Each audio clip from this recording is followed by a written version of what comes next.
Merhaba, daha önceden de bahsettiğim masal geceme hoş geldiniz. Böyle düzenli olarak sizlere masal okuyacağım. Ve de bu benim YouTube'daki ilk canlı yayınım oluyor. Yani bu konudaki ilk canlı yayınım. O yüzden hatalarım olursa affola diyorum. Evet, herkes hoş geldi.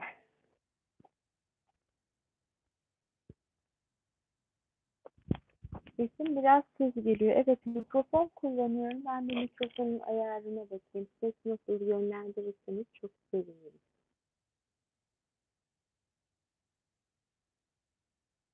Ses boğuk geliyor. Ya da ben bu mikrofonu bugünlük iptal edeyim. Kapatıyorum şimdilik. Ee, evet, mikrofonsuz devam edeyim. Bunu da ben kontrol ederim. Galiba şu an ses nasıl geliyor? Şu an ses.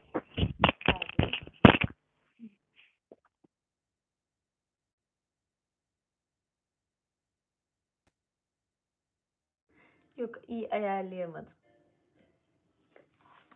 Bir sakatlığım vardı ve demin ters hareket yaptım ve canım acıdı. Evet, bir feedback alabilirsem çok memnun olurum. Ses nasıl geliyor acaba? Hiç gelmiyor. Öyle mi?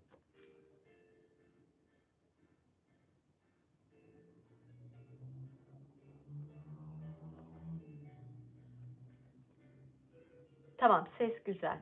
Tamam. O zaman ben bunu dış çekimlerde daha farklı bir şekilde kullanırım. Görüntü mü bulanık? Ben böyle canlı yayın diyeceğim. Önceden çekeceğim.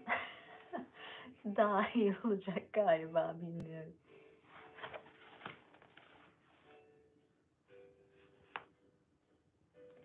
Ben bu yorumları kapayabiliyor muyum acaba? Ya da daha sonradan bakacağım. Tamam.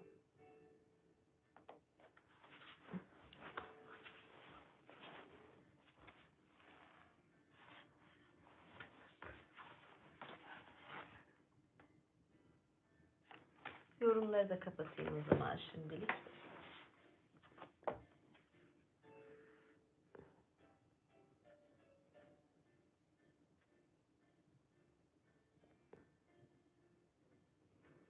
Ve ilk defa yapınca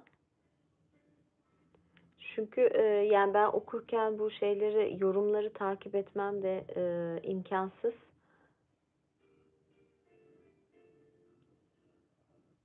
Şu an gizledim yorumları. Evet, şimdi gerçekten başlayabiliriz.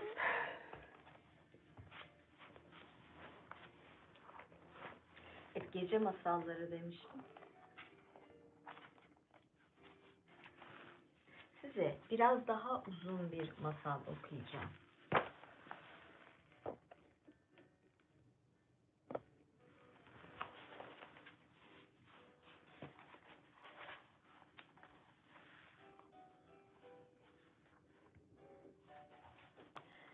Okuyacağım eserin ya da masalın adı Osiris miti.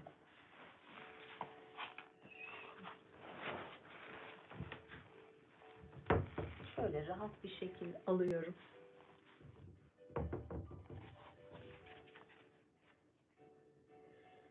Anlaşıldığına göre Rhea, herkesten gizli Kronos ile bir yastığa baş koyar. Bunun farkına varan Helios, ihanetler Rhea'yı. Hiçbir yıl, hiçbir ay dünyaya çocuk getiremeyecektir Rhea. Öte yandan Hermes, yani Tot da tanrıça Rhea'ya gönül vermiştir. O da Rhea ile yatar. Daha sonra ay tanrıçasıyla satranç oynayan Hermes, her seferinde günün 1/7'ini kazanır. Bu parçaları bir araya getirip 5 güne dönüştürür. Ve bu 5 günü yılın 360 gününün arkasına çeker. Bu yüzden Mısırlılar söz konusu 5 güne hala eklenmiş günler ve tanrılarının doğum günleri olarak kutlarlar. İlk gün Osiris gelir dünyaya. Onun doğumuyla birlikte bir ses duyulur ve ses evrenin efendisinin ışığa çıkmasını buyurur. Ama bazılarının da anlattığına göre tepedeki bir palmiyle Zeus'un tapınağındaki kuyudan su çekerken bir ses gelir kulağına. Ses büyük kral ve iyilik tanrısı Osiris'in doğduğunu yüksek sesle ilan etmesini ister.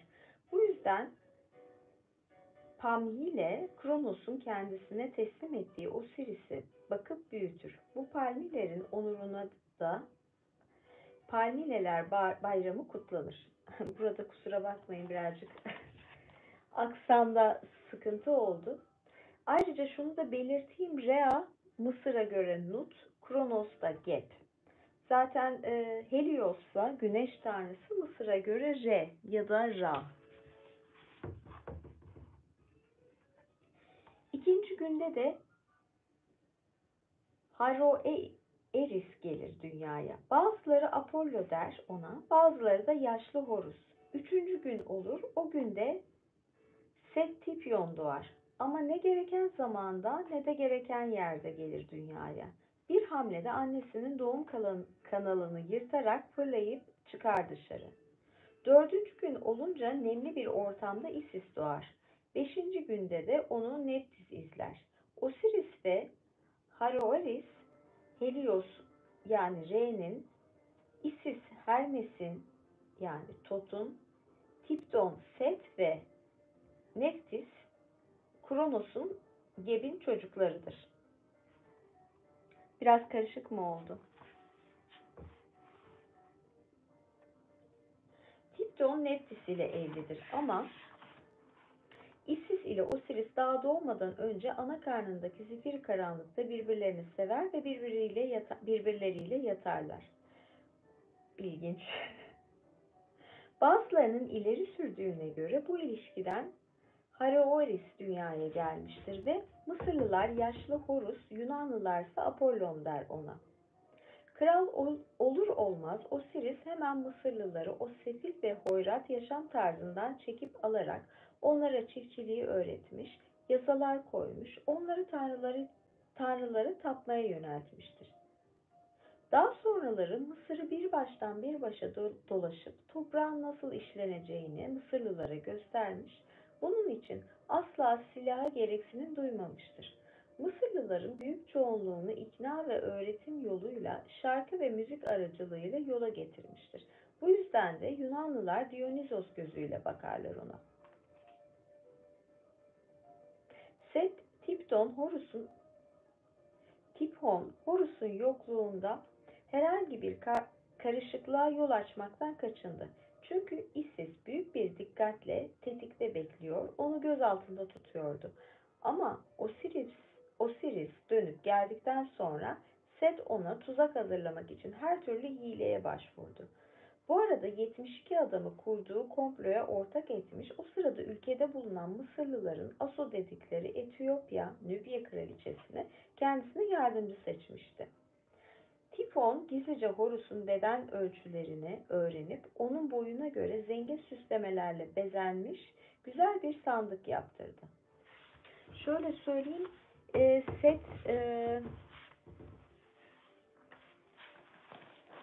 Osiris'in kötü kardeşi. Yani mitlerde zaten hep bu böyle geçiyor. Sandığı ziyafet sofrasına getirtti. Oradakiler sandığın görünüşünden keyifle hayran hayran seyredip dururken Tifon kim içine uzanır yatar da boyu sandığın boyuna uyarsa sandığı ona armağan edeceğini bir latife edasıyla açıkladı. Bunun üzerine herkes sırayla sandığın içine uzanıp yattı. Ama hiçbirinin vücut ölçüleri sandığın ölçülerine uymadı. Derken Osiris gelip yattı sandığın içine. Hemen komplocular koşup gelerek sandığın kapağını kapadılar. Çaktıkları çivilerle açılmasını önlediler. Üzerine de kaynatılmış kurşun döktükleri sandığı ırmağa taşıdılar. Denizde alıp götürmesi için Tamis deltasına bıraktılar. Bu yüzden Mısırlılar günümüzde bile bu deltaya kim besler onu iğrenç bulur. Olay anlatıldığına göre 13 Arttir'de 13 Ekim'de gerçekleşti. O gün Güneş Akrep Burcu'ndan geçiyordu. Osiris'in hükümdarlığının da 28. yılıydı. Ay yine Akrep dönemindeyiz. Ekim ayında değiliz ama Kasım, fakat yine bir Akrep döngüsü.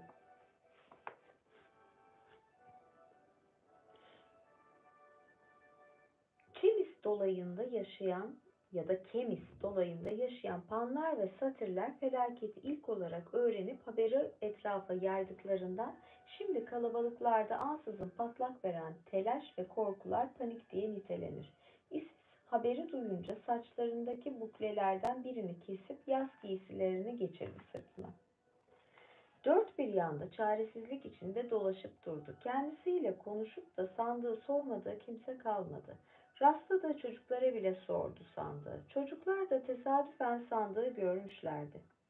Tipon dostlarının denize alıp götürmesi için onu içine bıraktıkları deltanın ismini verdi.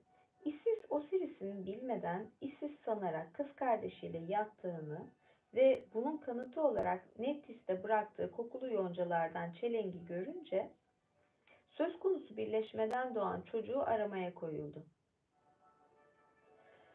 Şöyle bir şey var. Nephthys bir kadın, kız kardeşi, onun kocası ise Set ve Osiris bilmeden Nephthys'le yatıyor ve bu yüzden de Set Osiris'e çok sinirleniyor. Ondan intikam almak için öyle sandık yaptırıyor ve onun ölmesini istiyor. Ama bundan da bir çocuk doğuyor. Devam ediyorum. İz süren köpeklerin yardımıyla çocuğu bulan Isis onu büyütüp yetiştirdi. Anubis isminde çocuk her gittiği yere Isis'le gitti, onun koruyucusu oldu. Anlatıldığına göre köpeklerin insanları koruduğu gibi o da tanrıları koruyordu. Bu böyle çakal başlı tanrı diye geçer. Böyle bir köpek kafası, çakal kafası vardır ve yarı insandır. Anubis bu. Osiris ve Nephthys'ten doğuyor. Yani bu masal aslında mitoloji, yani masal diye de geçiyor. Devam ediyorum. Derken Isis, Byblos bölgesinde dalgaların sandığı karaya attığını, onu usulcacık götürüp bir ereike ağacının dibine bıraktığını öğrendi.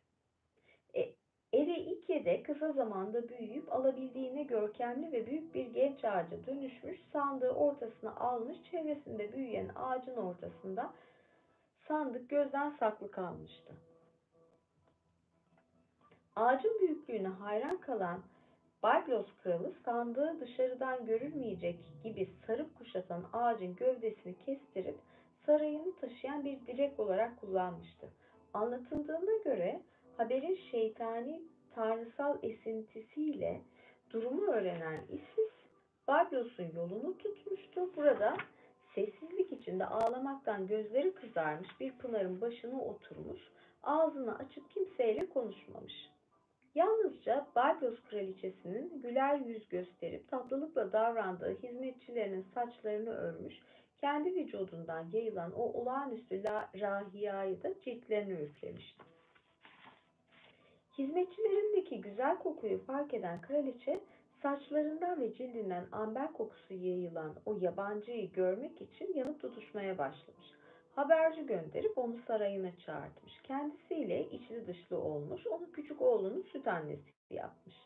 Byblos kralının adı ise Malkatros imiş. Karısına da kimileri Astarte, kimileri Saosis ya da Nemanus gibi oluyor bu, diyormuş. Yunanlılarda bu ismin karşılığı yaklaşık Ateinas'mış. Isis küçük oğlanı besleyip doyuruyor ama ağzına meme yerine parmağını sokarak bunu yapıyormuş. Ancak geceliğin oğlanın bedenini ateşe verip kendisi bir kırlangıç kılığına giriyor, çatının altındaki direğin çevresinde sızlanıp yakınarak uçup duruyormuş. Bir defasında kraliçe direğin çevresinde uçarken onu görmüş. Öte yandan oğlunun ateş içinde yandığını fark edip çığlığı basmış. Böylece oğlanın ölümsüzlüğe kavuşmasını engellemiş. Aslında biraz da kader diye bir şey var. Yani Isis e, o çocuğu ölümsüz yapmak için bir şeyler yapıyor, bir ritüeller yapıyor. Ama yani o çocuğun kaderinde zaten ölümsüz olmak yoksa bir şekilde işte bak tutmuyor ve annesi görüyor. Bunun üzerine tanrıça olduğu anlaşılan Isis çatının altındaki direği isteyip almış. Eriki ağacının gövdesini çatının altından usulcacık çekip çıkarmış. Çevresini kesip kesip bir kenara koymuş. Sonra onu bezlere sarıp üzerine merhem akıtmış ve kralla kraliçeye teslim etmiş. Bugün bile Barbuslular Isis'in tapınağındaki bu ağacı el üstünde tutarlar. Ama daha sonra tabutun üzerine ama daha sonra tabutun üzerine atıldı Isis. Öylesine sızlanıp yakınmaya başladı ki feryadının şiddetine dayanamayan kralın küçük oğlu öldü. Büyüğünü de yanına alıp götürdü Isis. Tabutu bir gemiye yerleştirdi. Yelken açan gemiyle oradan uzaklaştı. Tabi yani çocukları öldü, ölümsüz yapmaya çalışırken bir de böyle bebek öldü. Yani böyle bir durum var. Tabi uzaklaşacak. Sabaha karşı sert bir rüzgar estirmeye Phaedros Phaedros ırmağına kızdı. Öfkesinden ırmağın yatağını kuruttu. Tanrıçaların öfkesi de böyle oluyor. Yalnızlığa kavuşup da tek başına kalınca tabutu açtı. Yüzünü tabut içindeki ölü Horus'un yüzüne yasladı. Öptü o yüzü. Gözlerinden yaşlar akıttı. Küçük oğlanın arkadan yaklaşıp onları izlediğini fark edince dönüp o kızgınlığıyla oğlanı öylesine korkunç bir bakışla baktı ki oğlan bu bakışa dayanamayıp cansız yere serildi. Buto'da bakılıp büyütülen oğlu Horus'un yanına giden Isis tabutu orada bir kenara koydu ama geceliğin ay ışığında avlanan Talpton tabuta rastlayıp içindeki cesedi tanıdı. Onu alıp 14 parçaya ayırdı. Parçaları sağa sola saçtı. Burada şöyle bir şekilde duracağım. Çünkü şimdi bu Osiris mitolojisi bildiğim bir mitoloji. Ve burada Osiris yerine Horus demiş. Bu kısmı anlamadım ve farklı isimlerde geçiyor. Ben o yüzden biraz daha duraksayarak okudum ama devam edeyim en iyisi.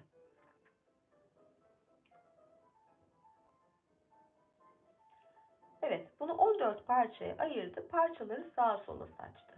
Bunu kardeşi yapıyordu, sevmeyen düşman kardeşi.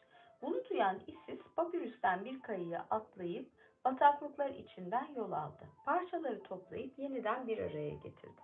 O yüzdendir ki Mısır'da pek çok Osiris mezarından söz edilir. Çünkü Isis her parça için onu bulduğu yerde bir mezar yaptırmıştı. Bazıları da bunu kabullenmeyerek Isis'in cesedin birkaç taklidini yaptırarak gerçek cesetlermiş gibi ayrı ayrı kentlere bağışladığını ileri sürer. Çünkü mezarlar ne kadar çok olursa ona tapınan kişiler de o kadar çok olacaktı. Ayrıca Typhon Horus'a üstünlük sağlayıp da onun gerçek mezarını aramaya kalkınca kendisine pek çok mezardan söz edilecek, pek çok mezar gösterilecekti. Derken Osiris yeraltı dünyasından çıkarak Horus'a geldi. Onu savaş için silahlarla donatıp savaşmaya hazırladı. Bunun üzerine Osiris en soylu şeyin ne olduğunu sordu Horus'a. Horus kendilerine kötülük yapılmış anne ve babanın intikamını almak deyince bu defa Osiris bir ikinci soru yöneltti. Savaşa giden biri için en yararlı hayvanın hangisi olduğunu sordu. Horus bu soruya at diye cevap verince Osiris hayrete kapılarak neden aslan değil de at dediğini öğrenmek istedi. Horus da aslanın yardım gereksinen kişi için atınsa kaçan düşmanı dağıtıp büsbütün yok etmek için yararlı olduğunu söyledi. Osiris bunu işitince sevindi. Çünkü Horus'un savaşı yeterince hazırlandığını anlamıştı. Savaş pek çok gün sürdü ve Horus savaştan zaferle çıktı. Isis zincirlenmiş Typhon'a rastlayınca onu öldürmeye kalkmadı. Onu çözüp serbest bıraktı. Ama Isis'in bu yaptığını soğukkanlılıkla karşılamadı Horus. Annesine el kaldırarak başından tacını çekip aldı. Ama Hermes yani Tot giden tacın yerine inek kafalı bir taç oturttu Isis'in başına. Typhon evlilik dışı bir ilişkiden dünyaya geldiği için Horus'u dava edince Hermes'in yardımıyla tanrılar onu yasal evlilikten doğmuş biri ilan etti. Typhon ise diğer iki savaşta tam bir yenilgiye uğradı. Öte yandan Isis ölümünden sonra da kendisiyle birlikte olan Osiris'ten Harpokrates'i erken doğumla bacakları fazlasıyla zayıf bir çocuk olarak dünyaya getirdi. Şöyle bir açıklama var. Osiris miti aşağı yukarı bu ana hatları içeriyor. Alabildiğine çirkin bazı olaylar mitin anlatımı dışında bırakılmıştır ki annesi Isis'in başının koparılmasına ceza olarak Horus'un parça parça edilmesi de bunların arasındadır. Ya zaten şöyle bir şey var gerçek mitte. Osiris'i parçalara ayırıyorlar ve bir parça kayıp kalıyor. O kayıp parça da aslında Osiris'in cinsel organı. Ama bunu da böyle masal ve çocuklara masallar falan dendiği için almamışlar ama açıkçası ben biraz karışık buldum anlatımı. Böyle bir şey var. Şimdi yorumları açacağım tekrar.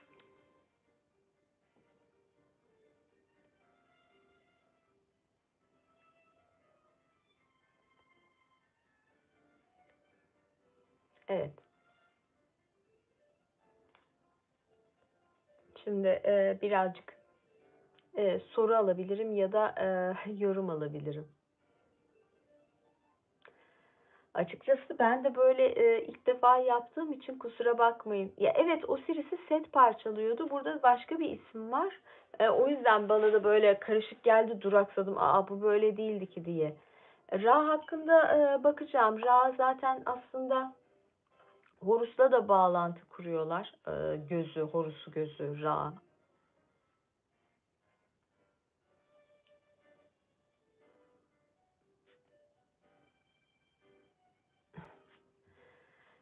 Bu konuyla ilgili soru alayım çünkü en sevdiğim polisiye roman falan yani pek de polisiye roman okumam.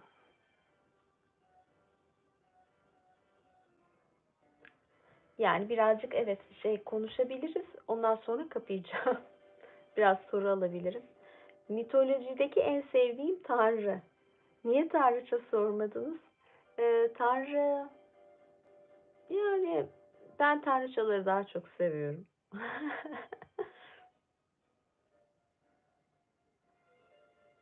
Ha dinlerde geçen şeytan figürü de Set'ten geliyor. Güzel. Ee,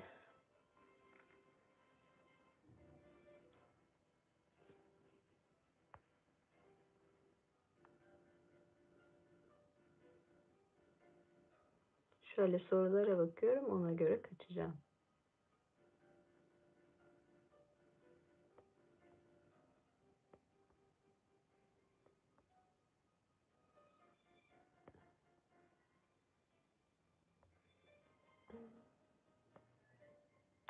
Evet. Şimdilik kapıyorum. Tekrar görüşmek üzere. Cumartesi bir yayın düşünüyorum tekrar. Yine YouTube üzerinden yapacağım yayını. Bazı sorulara hiç cevap vermiyorum. Bir aslında moderatör olsa iyi olacak. Bunları bazı kişilere belki bilmiyorum konuşma dışı yapmak için. Görüşmek üzere diyorum. Hoşça kalın. İyi geceler. Yine cumartesi bu saatlerde olur. Çok geçe bırakmak istemiyorum. Görüşmek üzere. İyi geceler.